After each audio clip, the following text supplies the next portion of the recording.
요한계시록 8장입니다.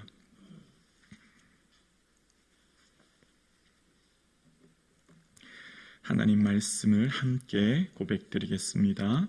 일곱째 인을 떼실 때에 하늘이 반시쯤 고요하더니 내가 보매 하나님 앞에 일곱 천사가 서 있어 일곱 나팔을 받았더라.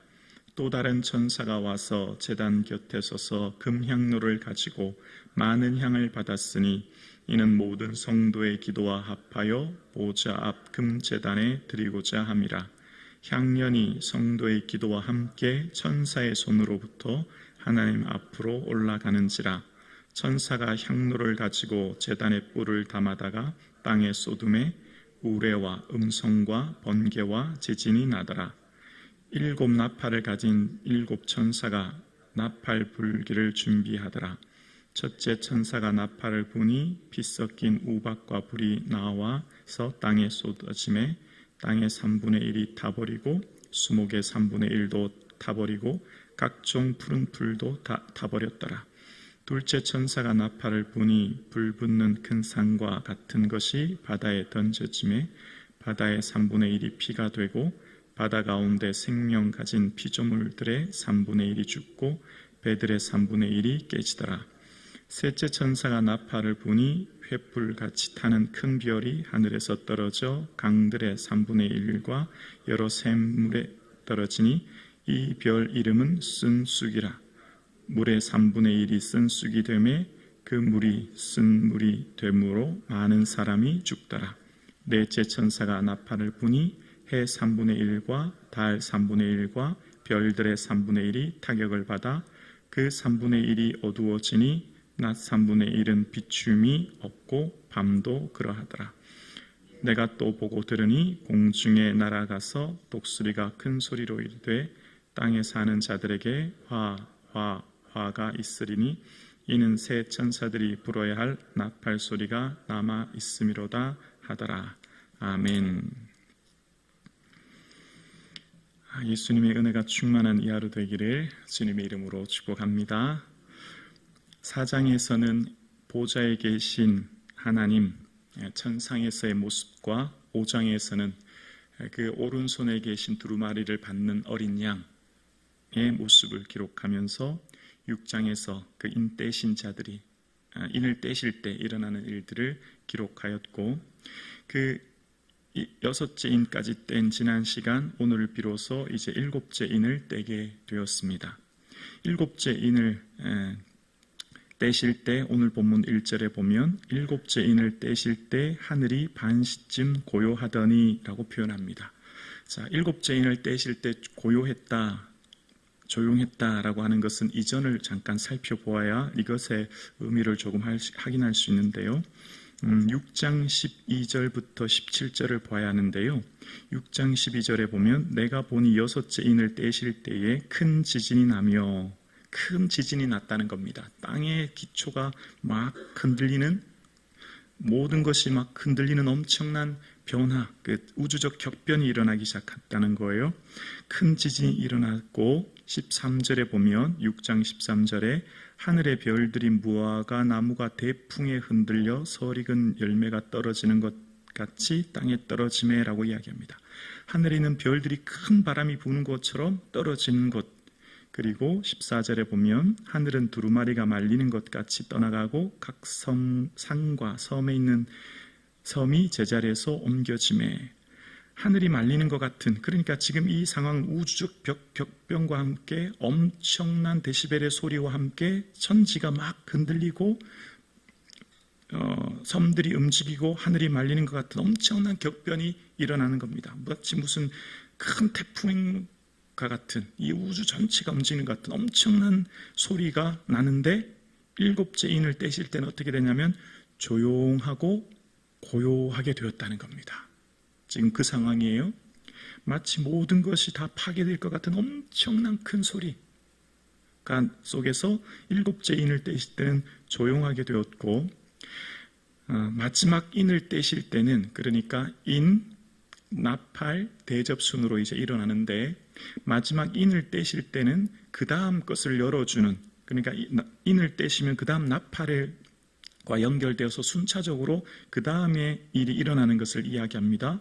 조용하는 그 순간 이제 일곱째 인을 떼시니까 굉장히 고요했는데 어떤 일이 일어났었냐면 이제 일곱 나팔을 천사가 받게 되어요.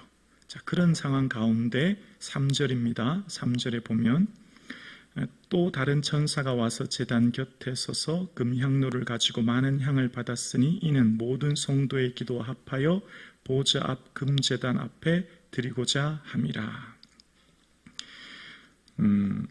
지금 이 일곱 나팔을 받았을 때 당시의 상황이 나오면서 3, 4, 5절은 어디에 연결이 되냐면 이전 다섯째 인을 떼실 때 상황과 오늘 본문의 상황이 연결되는 겁니다. 그래서 이 본문은 잠깐 두고 뒤에 거를 잠깐 살펴볼게요. 일곱째 인을 떼실 때 상황이 이제 6절부터 13절에 나오는데 6절부터 일곱 나팔 중에 첫 번째 나팔을 불었더니 땅에, 두 번째 나팔을 불었더니 바다에, 세 번째 나팔을 불었더니 강들에, 네 번째 나팔을 불었더니 해와 달과 별들에 떨어짐으로 일어나는 일들을 이야기하고 있거든요. 그리고 이제 13절에서는 마지막 독수리를 인해서 화가 있을 거다라고 하는 말은 여기서 화는 순차적으로 세 번을 얘기해요. 여섯 번째 나팔, 일곱 번째 나팔, 여덟 번째 나팔이 일어나게 될 것이라는 거예요. 그래서 첫 번째에서 네 번째에 일어나는 땅, 바다, 강, 해, 달, 별들에 대해서는 사람들에 대해서 구체적으로 심판하기보다 이전에 이 자연적인 심판을 먼저 얘기하는 겁니다. 그러니까 사람에 대한 심판이 있기 전에 어떤 예고로서, 전주로서 회개하고 돌아와야 되는 전주로서의 심판을 얘기하고 본격적으로 사람에게 심판 내시는 것은 6, 7, 8부터 일어나는 것을 이제 이야기하는 겁니다. 그 사이에 그러니까 일곱 나팔을 떼시고 일곱 나팔을 부는 첫째에서 넷째 나팔 부는 그 사이에 이 3절부터 5절이 지금 들어가 있고요. 이 3절부터 5절까지는 언제 상황을 얘기하고 있냐면은 이 다섯째 인을 떼실 때 상황에 대한 해답으로, 응답으로서의 모습이에요. 그래서 6장 10절을 보면 다섯째 인을 뗀 다음에 죽임당한 영혼들, 순교자들이 고백이 6장 10절에 나오는데요. 6장 10절 보여주실래요? 계시록 6장 10절입니다. 그럼 성경 한번 넘겨보실래요, 권사님들? 네. 6장 10절에 보면 큰 소리로 불러 이르되 거룩하고 참되신 대주제여 땅에 거하는 자들은 심판하여 어느 우리 피를 갚아주지 아니하시기를 어느 때까지 하시려나이까 하니. 자, 6장 10절에 다섯째 인을 떼실 때 지금 이 상황은 1세기 후반 로마 황제로부터 박해받고 있는 성도들의 상황, 현재 박해받고 있는 교회들의 모습이에요. 근데 그때 성도들의 모습이 어떻죠? 하나님 언제까지 우리를 이렇게 내버려 두십니까? 하나님 왜 저들을 심판하지 않으십니까? 어느 때까지 우리를 이렇게 내버려 두십니까? 라고 어떻게 했죠? 기도했죠. 왜냐하면 그때 당시 로마 황제가 다스리고 박해하는 시간에 하나님이 보여지지 않은 거예요.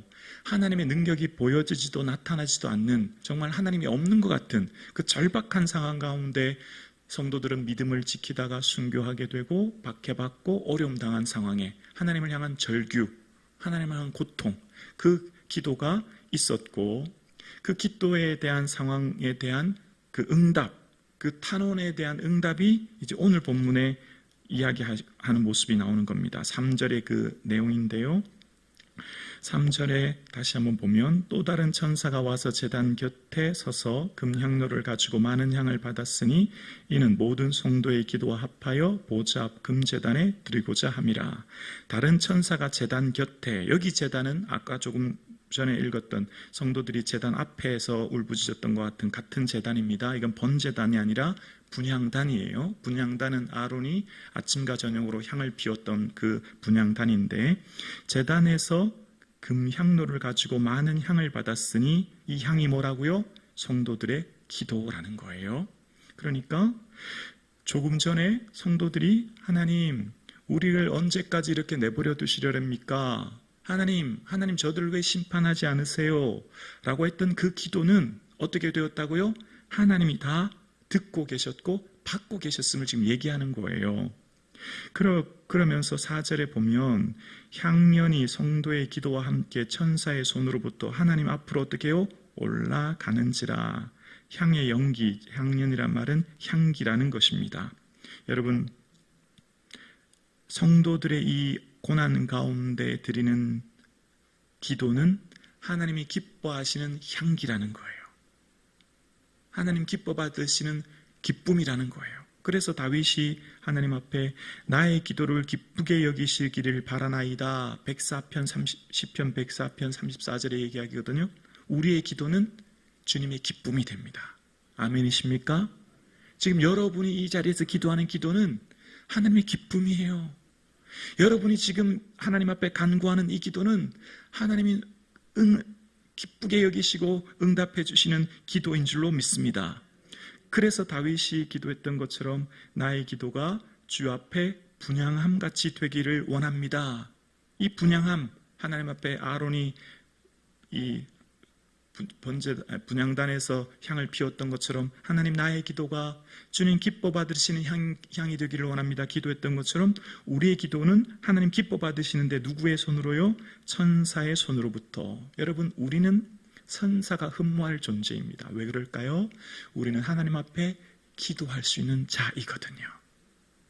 천사는 그런 존재가 아니에요. 천사는 어떤 존재죠? 히브리서 1장 14절 한번 보여주실래요? 히브리서 1장 14절입니다. 그러면 찾아보겠습니다. 히브리서 1장 14절 한번 보시면 모든 천사들은 섬기는 영으로서 구원받은 상속자를 위하여 섬기라고 보내심이 아니냐. 천사들은 구원 얻는 우리들 섬기라고 보낸 존재예요. 천사들도 우리를 부러워하게 되죠. 우리의 삶에 하나님 앞에 뭘 할 수 있기 때문이죠? 기도할 수 있기 때문이에요. 예배 드릴 수 있기 때문이에요. 그 천사들은 우리의 기도를 하나님 앞에 어떻게 한다고요? 올려드리는 존재들이라는 거예요. 그러면서 5절 볼까요? 5절은 우리 성경을 밑줄 치면서 함께 읽으시면 좋겠습니다. 5절이요. 천사가 향로를 가지고 제단에 불을 담아다가 땅에 쏟음에 우레와 음성과 번개와 지진이 나더라. 천사가 향로를 제단에 불에 담아서 땅에 쏟았대요. 자, 이때 이 요한계시록에 나타나는 땅은 두 가지 대상으로 그림으로 항상 등장하죠. 하늘은 하나님의 어전, 천상에서의 하나님의 모습과 땅은 현재 고난받는, 박해받는 성도들의 삶의 자리예요. 자, 여러분, 지금 성도들이 어디 있어요? 땅에 있어요. 땅은 어떤 곳이에요? 황제의 질서가 통치하고 있는 곳. 다시 말하면 성도들의 믿음 때문에 박해받고 고난받고 어려움 당하고 있는 그곳.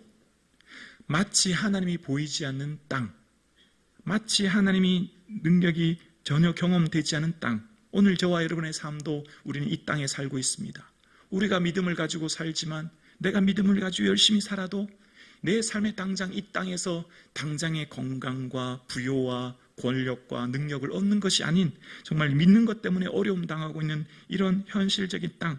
비록 믿음으로 인해서 땅에서 우리는 어렵고 힘든 삶을 살지만, 그러나 이 땅은 하늘과 잇대어지는 통로가 있는데, 이 땅에서 영원하신 하나님과 잇대는 통로가 기도라는 거예요. 기도를 통해서 하나님의 영광을 바라보게 되고요. 그래서 그 응답이 5절 하반절에 이렇게 나오죠. 응답이 나옵니다. 우레와 음성과 번개와 지진이 나더라. 자, 여러분, 우레와 음성과 번개와 지진은 어떨 때 이런 일이 일어났죠? 여러분 기억나십니까? 4장 5절 넘겨보세요.